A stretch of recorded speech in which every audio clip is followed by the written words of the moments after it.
Hello, I'm on my lunch. Just wanted to do a quick analysis. I'm going to title this video, What the Actual Problem with the Electoral College Is, or something similar to that, right? So, online I've seen this notion a lot of the time, that some states are more powerful than others with regard to how powerful each citizen's vote is, right? And this is adjacent to a really important concept, actually, but it's slightly missing the idea, right? So we see here, Slate.com published this article, How Powerful is Your Vote? When it comes to voting, not all states are created equal. And they correctly identify that basically smaller states have more power than the bigger states. There's actually some small fluctuations to that rule that I don't think I really need to get into. Like, look at this. California has more people than Florida.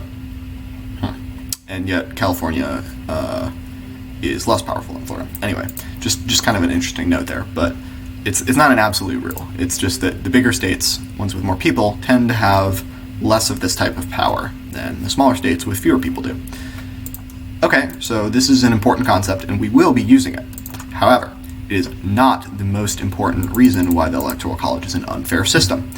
And to get into that, you need to understand why votes are important in the first place, and people implicitly understand this when they feel that their vote doesn't matter, or that they feel that their vote is being thrown away. People aren't voting out of a sense of civic duty or any of this superstructural bullshit that we are fed as a reason why people vote. People vote because they want to impact the outcome of the election. And what they're really doing when they go to vote is they are saying, okay, my vote has a very, very, very, very tiny impact of mattering. Very low % chance that it will matter. However, a bunch of other people like me are in the same position of our vote having a very, very, very, very, very small likelihood of making exactly all of the difference, right? Because how often is an election won by exactly one vote? Very rarely. So one individual person staying home, very unlikely to make the difference, even in a swing state. In a non-swing state, basically doesn't matter at all, on the other hand, right? So let's look more into this idea, and I think we should be using a concept similar to the expected value equation to figure this out, in which you multiply the payoffs when an event happens by the frequency or likelihood that it will happen. This is what people are not doing when they use this kind of very limited analysis that Slate has chosen to mostly focus on for this article. And unfortunately, it seems like they kind of understand what is actually going on. It's just not the focus of their article. So they focus on this state power concept without getting into very deeply the entire probability that your individual vote can decisively influence the outcome of the presidential election. To determine that, you also need to know how tight the state is in your election, in your state and nationwide. This should be the headline right here, because it's an order of magnitude, at least, probably 2 or 3 orders of magnitude, more important than this stupid voter power concept that they talk about here in the map and in the headline, right? People are really missing the forest for the trees here. They are focusing on a problem that is pretty tangential to the problems with the Electoral College, that doesn't really matter at all in the practical, real universe that we live in today. People also do understand, again, people not too far off here, they're just maybe not understanding the extent to which this is true.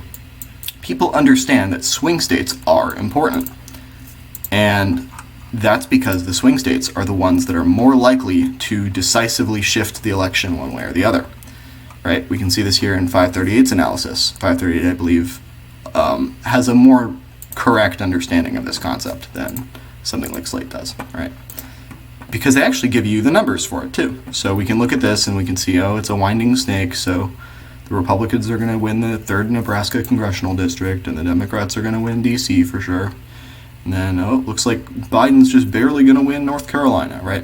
Well, actually, that's not true, because it's a toss-up in North Carolina, and Biden will win 51% of the time. That doesn't mean 100% of the time he'll win by 2%. It means he'll win 51% of the time. So Trump is almost as likely to win North Carolina as Biden is, right? Anyway, people miss that. That's another important thing to talk about, I think. but not the topic of the video. Right? The topic of the video is how likely is each state to matter? So remember, back here, we've decided already, hopefully, that we should not be using this equation to determine how powerful voters in a state are. We should be using this equation, much better, right? Electoral votes divided by population times the likelihood that that state is the tipping point state that actually matters most, the state that makes the difference, right? So you want to be the voter that makes the difference in the state that makes the difference. Okay, so that's an important thing that we need to be looking at, right? And we can see pretty quickly that there's actually really, really big discrepancies between how important these states are, how swingy they are, right? So Pennsylvania and Florida, because they have a pretty big chunk of electoral votes, are very likely to make the difference here, right? Really what we should be doing is dividing this tipping point analysis by, so likelihood, we can basically take the likelihood that it's a tipping point state, and then we actually have to divide again by the electoral votes, like that, which basically means since we're multiplying and dividing by the electoral votes, we can kind of just do population divided by likelihood. So the electoral votes in this situation kind of cancel out because more or less, if you have more population, you'll have more electoral votes, and if you have a higher likelihood of mattering, that increase will be proportional to the number of electoral votes you have. All right, so we can go ahead and sort of reduce everything to this equation: population divided by likelihood, all right, of being a tipping point state. And we can get down and do some real math, right? So let's figure out how likely is Wyoming to be the tipping point state. So 400,000. Go ahead and we use a pretty generous estimate. It says less than 1% chance, which is not very informative, but we can pretty much assume that it's 0. Actually, in the real world, it's pretty much 0. Keep in mind here that when you're working with math like this, sorry, this should be multiple. If either of these numbers are, keep getting my equation wrong. Yeah. Anyway, basically, you're really going to want to do likelihood to tipping point divided by the population, because you're multiplying by 1 over the population. Anyway, sorry about that. So,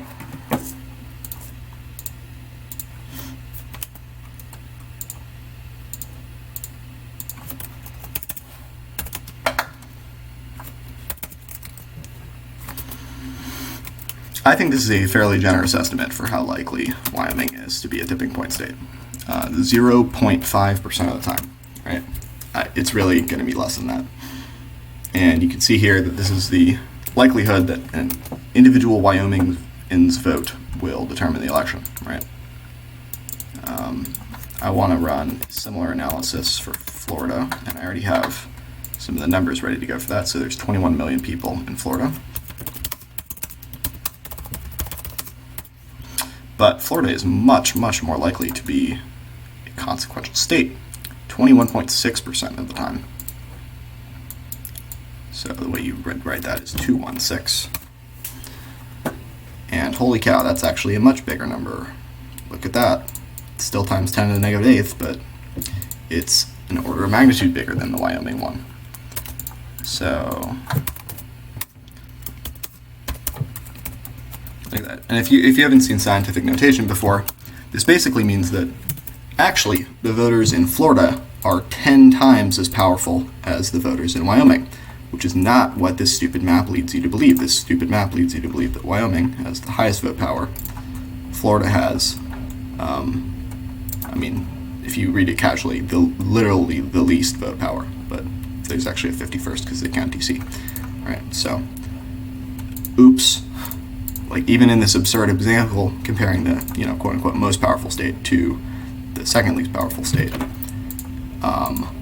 you are being misled, because Florida, the least powerful one, has 10 times the power that Wyoming has. And again, that's with a pretty generous estimate of how likely Wyoming is to be the tipping point state. All we get here is that it's less than 1% chance, which is not very informative. It'd actually be kind of nice if they clued us in a little more and told us exactly how unlikely it was to happen. Because I imagine for a lot of these states, you can basically, not really being facetious here, you can pretty much do this. And believe it or not, any number divided by, 0 divided by any number is 0. So think about that for a second.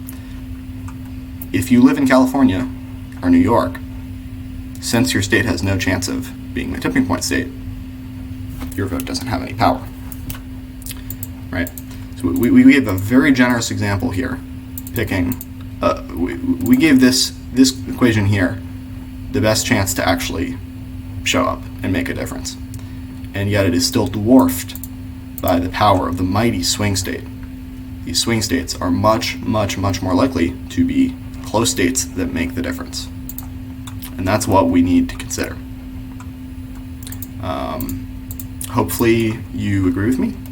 Hopefully we can get past this sort of asinine argument about the Electoral College, which is that, some states get more electoral votes per person, and focus on the more effective arguments, which are that some states don't matter at all. That's the problem with the Electoral College, and that's why you need something like the national popular vote, which would be better, or really just abolish the presidency and do like some kind of proportional representation system in Congress would be my way of doing it, I think. Single transferable vote would also be much better than just doing a first past the post national popular vote. So there's a lot of electoral reform issues that I'm passionate about, and this one right here that this article is focused on is not one of them, because it really doesn't matter. If you told me that somebody had 4 times the amount of power I have, I'm actually not that concerned with it. On the other hand, if you told me that somebody had literally power and I had literally no power, that's a little bit more important. And I think that that's the kind of issue we should be focused on when we're talking about electoral reform and trying to make arguments that are effective against the existence and perpetuation of the Electoral College, which is a violent system of oppression.